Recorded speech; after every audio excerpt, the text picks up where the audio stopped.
Okay, right. I'm just going to start off and say, yes, Randall, they're 0.11 seconds, not 11 seconds. Slip of the tongue that was. And Dunny, this is the new version that don't require a gyro. So, no, I just don't know what gyro I'm going to use yet. So that's about it really. I've built the rotor head. The rotor head was pretty much, get in the camera, was pretty much already all thread locked, but I took it apart, cleaned it all up, and obviously just re-thread locked it. A little tip, because you don't want to get thread lock in any of these bearings obviously, is to use, I usually use a toothpick, and then on the threads you want to get a little bit of thread lock on the end of the toothpick, put it inside the thread instead of putting thread lock onto the bolt threads. You want to put it inside the thread it's going into. Feathering shaft, definitely make sure you take that out. What I normally do is get some normal meths. I've always done that. Just a little bit of tissue, and inside the hole where the bolts would go, just clean out the threads again, get any oil out, any machining oil, grease up the dampeners and the thrust bearings. That's pretty straightforward, and that's about it really. You've only got 2 links to make up, which I think they were, I think it's 29mm, I think that was, which is here and here. Obviously get the fly bar paddles so they're dead level. Let's try and get head level, dead level with the fly bar itself, or fly bar cage even. One little thing to watch for, I've noticed, and I've noticed this before, so it's not just me, the seesaw bolts in here, one there and one the other side, make sure when you do them up they are seated all the way in. I mean, don't go crazy and do them up tight, because you will strip them out or just damage the head, but make sure they are definitely seated all the way in and it's all clean, because otherwise you'll find you'll get binding in these upper arms. You'll get binding in this arm against, you can't really see it on the camera, and that bolt there, make sure that's all the way in on the seesaw, because you'll find that this arm will bind against that bolt if it's not all the way in. I did have to nip mine up quite a bit to make sure they're totally flat, and you get about, I don't know, I'd say 0.5mm roughly of room.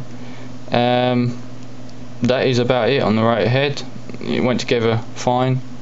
It is absolutely, it looks fun, it looks quite funny doing that, but it is absolutely dead smooth. There's no binding anywhere, which is really nice. I've put a picture and a little video at the end just showing you the exact way the thrust bearings are meant to go through, because I know people still do it wrong and they are meant to go in a certain way. The towel, I have built a towel as well, yet again. Just make sure you strip, well, I stripped all of the towel. Be really careful with this balling or ball here and that ball there, because that is going into, you know, soft plastic. You do it up too tight, it's just going to strip it end off. What I normally do is get a tiny bit of glue, super glue, CA glue, on a toothpick, put a little bit into the plastic, and then put the ball in. That way it don't all squidge out and it looks horrible. And just don't even nip it. As soon as you feel it touching, really, just stop. Don't think, oh, I should do it up a little bit more. Just stop. That's all you need. The super glue or the CA glue will hold it in place. It won't come out. All these bolts, and all of them were thread locked. The only two I didn't, apart from that one, and that one, they weren't thread locked. And yet again, you do not want thread lock on that brass bushing inside there. Try and get in the camera, sorry. You do not want thread lock on the brass bushing inside this plastic piece. So on these threads here, get a little bit of thread lock and pull it on there. Make sure none gets in. Don't, yet again, just not even a nip, just until it touches. That's the way I've always done it. It's never come apart. Thread lock does its job. The only two that weren't thread locked, which I found quite funny, were the actual blade grip bolts.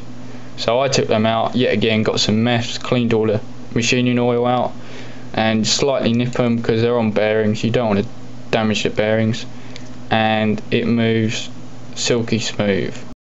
Okay, right, I've dismantled the head. I'm just holding the camera in my hand at the moment, so I'm just going to show you the correct way for the thrust bearings to be fitted and the dampeners. I'm sure a lot of you already know this, but it's worth just quickly showing you. Obviously you've got the head block just here. You're going to have obviously one rubber dampener that would go straight inside there, and then a little spacer, so it would be just like that. Okay, then on the feathering shaft, for instance, the feathering shaft will be laying like that inside the head. Now what you want is, for instance, put your blade grip on,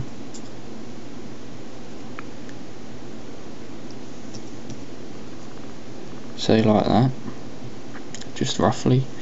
You'd have one spacer. The bearings are already fitted inside the grip, so you'd have the one spacer. Then what you'd have is, just quickly get the right one, where are we? Yeah, and then you'd have, just here it will say in, and it goes with the grooved face upwards. So it'd say in on the shaft, grooved face upwards. Ignore my fingernails, I bite them too much. And then you'd have the thrust bearing, the open face. You see you've got closed face and then open face. You want to pack that full of grease, and the open face goes down, goes inwards, so that way when the head's spinning the grease don't get thrown straight out of the thrust bearings.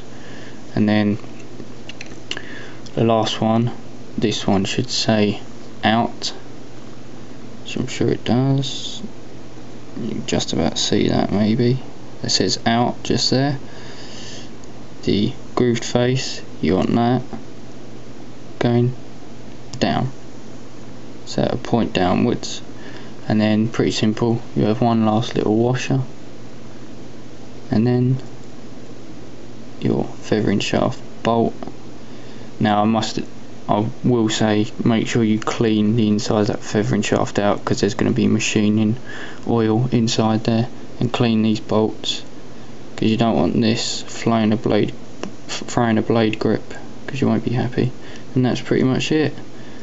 And we might get lucky, might be able to pull the grip through. You want to do that bolt all the way up, obviously, and then just it will pull through just like that. That's about it. I just wanted to quickly show you that, and I'll get back. See you later. Cheers, bye.